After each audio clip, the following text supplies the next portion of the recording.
The Kennedy Center Honors is the quintessential award for a lifetime of artistic excellence. And this morning, we kick off our series profiling this year's honorees with the megastar Oprah Winfrey, who sat down with Julie Chen for this exclusive interview. She's been named the world's most powerful celebrity 4 times. Now, Oprah Winfrey is a Kennedy Center honoree. It's just an amazing feeling to look up and see the most powerful person in the world. And right next to her, Barack Obama. I, understood deeply what it meant to get this award. It is huge when I think of myself on welfare, being raised by a single mother, living in this 2-room flat. The only decoration on the walls were posters of Paul McCartney, and me dreaming of one day being able to actually see the Beatles and get to say hello to Paul. I went to maybe once he sees me, he'll want to marry me. So it's completely full circle. You can't even imagine for me what it means to be in the Paul McCartney class of the Kennedy Center.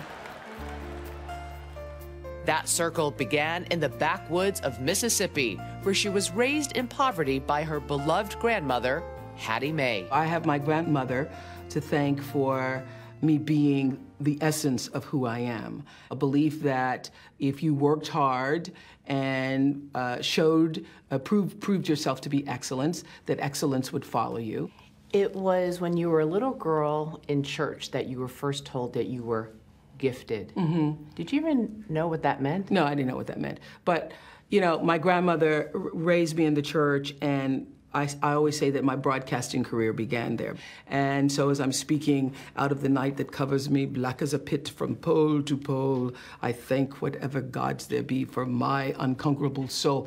I'm 6 years old. I don't know what the hell I'm saying, but it sounded good. But it's called gifted. It's called, and people would say, this child is gifted. This child sure can talk. So that was the beginning, really, of me feeling comfortable speaking in front of people.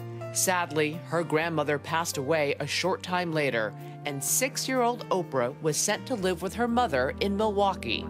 Years of pain and abuse followed. Her last chance was a father she hardly knew in Nashville. He taught her the importance of an education and gave her the confidence to flourish. You were still in college while working in radio, and you got offered a television job in local TV, and you turned it down. Oh yeah. Why? You know what, Julie? I was in scenic design class with Mr. Cox, W. Dewey Cox, and I'd gotten the phone call for the 3rd time from the local CBS affiliate. And I went back into class, and Mr. Cox said, "Who was that?" And I said, "Oh, that's Chris Clark. That's the 3rd time they've called me from CBS and wanted to know if I wanted to do this TV job." And Mr. Cox said, "And you told them yes?" And I go, "No, because I have to finish all my classes." And he said, and I never forget, he goes, "That is why you're going to class, fool, so that CBS can call you, fool." Oprah found a job at the anchor's desk, but not her passion. What I realized in all of those years of preparation in news is that wasn't what made my heart sing. What made my heart sing was being able to be myself. My interest and my energy flowed better from the time that I got fired as a news person and was put on the local talk show in Baltimore.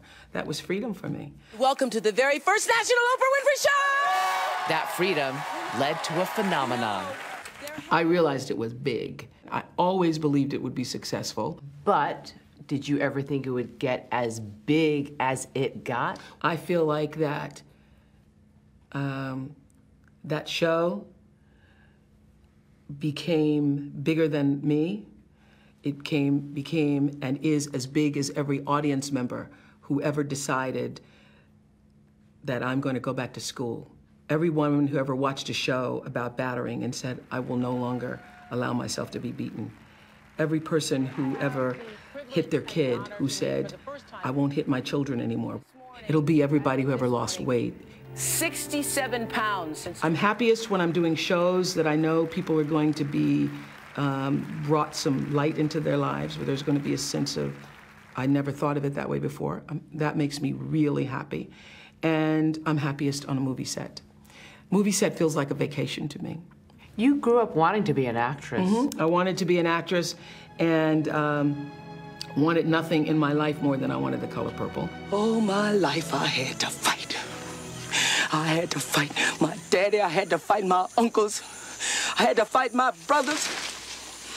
Girl, child ain't safe in a family man's. And have not wanted anything as much since. I won't let myself want anything as much as The Color Purple. I wanted that more than I wanted anything in my life. Eventually, Winfrey opened Harpo Studios, becoming the first woman to own her own television and film company, telling stories she believed in. And after 25 years as a pioneer, America's best friend, inspiration, and favorite thing, she is about to bring an end to the Oprah Winfrey Show. When I return in January, I will have 67 shows remaining. But who's counting? I've been counting since 2 years, so I have 67 shows left. Does that sound like a drop in the bucket at this point, or does that sound like, we still have that many? It sounds like, woohoo! Not only do I see the light at the end of the tunnel, the light is coming all the way through the tunnel, and there's a little hula dance at the end. Although I think I'm gonna have to comfort my best friend Gail, who calls me, you know, every now and then and goes, God, it's so sad. It's so sad. I go, what are you talking about? I've been doing it for 25 years. What's sad about that? She goes, but it's so sad. Aren't you sad? No, I'm not. I'm not sad. How are you then? I am, oh, this is how I am. I feel like, well done. Well done. Wow. Such a powerful story, and especially in the backdrop, those powerful influences, her grandmother, her father, really, really great stuff. An amazing story, and the thing about it is, even though she's leaving her talk show, the story is not over. Yes. She's starting this new network, which starts next year. I mean, the sky, she's already got the sky. Continue to take more. What can she do? Beyond Fantastic. the universe. Congratulations, sir. Yes, absolutely.